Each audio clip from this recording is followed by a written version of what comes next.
Hey, everybody, welcome to the Spark on today. Hope you're doing fantastic and hope that you are up and at 'em after moving those clocks forward on today. I hear you. I want my hour back. Okay. So, but anyway, I hope you're doing well on today and I hope everything is moving in the right direction for you. I'm Coach David. This is the Spark. Please reach out and touch somebody and let them know that the spark is on and that Coach David is going to bring you something on today that's going to take you to a new level, that's going to actually expand your belief in all of those things that you desire, all those things that you have in your life that you desire and would like to have. I can show you how to get it. That's the great thing about this. And I really, really enjoy sharing this time with you and giving you something. So today we're going to talk about how. Oh boy. All right. So that's a big one. In other words, how can this be? How can I? How will this occur? Those are all valid questions, and we have them. Oftentimes, when we see something, we say, how? How can this be? How can I do this? And, with the stuff that I teach, a lot of times I get that question. Okay, Coach David, I understand you said this, and this, but how? How is that going to be? And I got to be honest with you. In your particular situation, I don't know.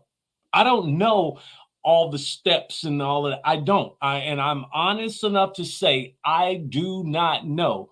But the one thing I do know, I know the mechanics. And so I'm going to share that with you on today. So when we ask the question, how, it's defined by saying in what way or what manner or by what means. How is this going to occur?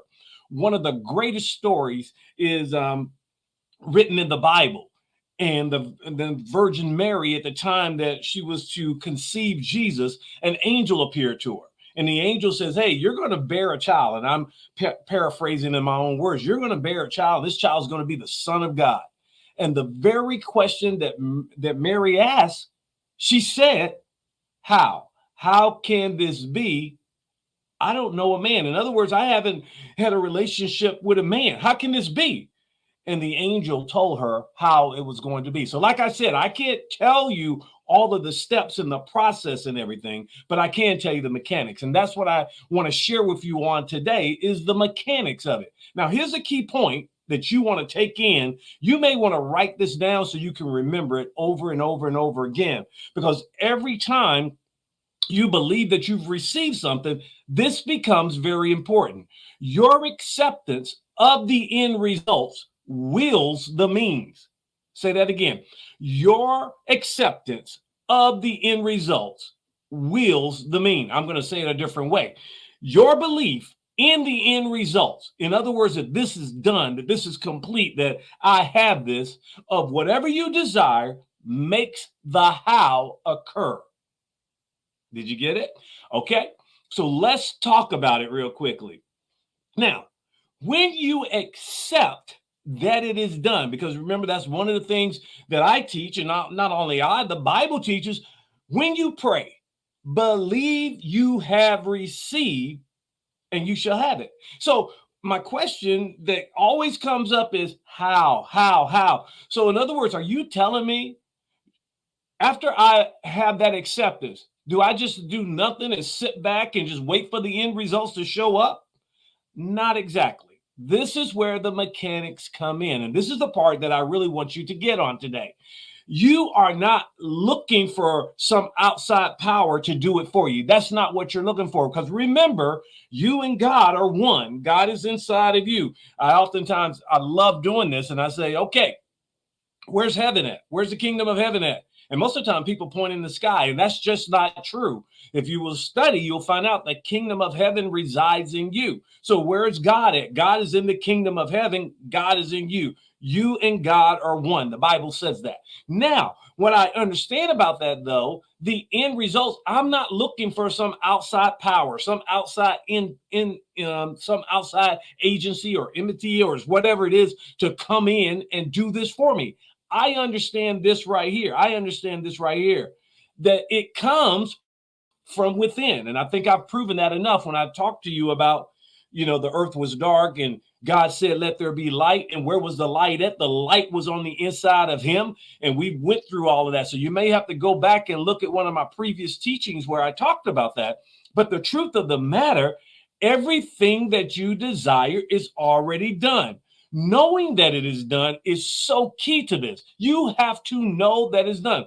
That's where belief, acceptance, and faith comes in. I believe it, I accept it, and I now walk it out by faith.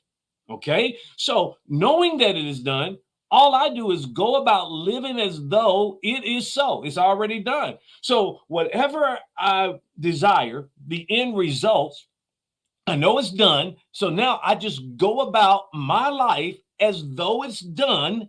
And watch this right here. Everything that I need, every person that I need, every situation, every circumstance now begins to line up to make it so. That's right. Remember what I said, that you accept it, your acceptance will harden it into fact. Okay, so what I do, I just go about, it's already done. I know it's done. Now I walk it out. In my walking it out, knowing that it is done, acting as if it is done, speaking as if it is done, makes it so. This is a question I always ask you. How would you act? How would you feel if it was already done? And people tell me that all the time. Do that now. Be that way now. All right. Would you be happy? Yes. Be happy now. Would you be ecstatic? Would you be yes, yes, yes? Would you be smiling from ear to ear? Yes. Do that now. Don't walk around looking all sad and beat up like, I hope it happens. I hope it might come. I hope. No, no, no, no, no, no. Remember, all things are done. It's finished. It's complete. Now, remember what I always talk about, the transference from the inner man to the outer, all right, from the subjective to the objective. I always talk about that. That's what you're doing at this point. So remember this key point right here, though. Signs follow. They do not precede. What? That's right. The evidence follows. The objectified thing follows. It doesn't precede. Doesn't precede what? This is what the Bible says. Signs and wonders shall follow them who do what? Believe. And so once you've gotten to that point, that acceptance, that belief, and that faith, boy, now you just walk it out. How would you be? How would you act? How would you talk? How would you behave? That's what you do now. And in doing that now, oh my goodness, won't be very long before it'll be out there. It'll be from in here to out there. And that's what you want. So that's the how. I hope I helped you on today. If I did, I want you to share this with somebody else because other people need to understand the how, because I think a lot of times that's where people get twisted around and turn around because they can't figure out how. Remember what I said one time before. I want to keep emphasizing this. It is not yours to determine the how. It is yours to accept, to believe, and to walk it out by faith. And the how will take care of itself. I told you before, and I'll say it one more time. You will bump into everything you need as you go about with acceptance, belief, and faith. All right, there you go. Now you got it. So go share this with somebody. All right. Thank you so much for taking the time on today to listen to this, to apply it to your life, and to walk in it. If you need anything, please ask. I am here and I'm available for you. All right. So you have a fantastic week, understanding the mechanics of how, and watch great and wonderful things come into your life. But remember this, remember this, remember this. You are the architect of your own life. And I believe in you. I'll see you next time. Bye.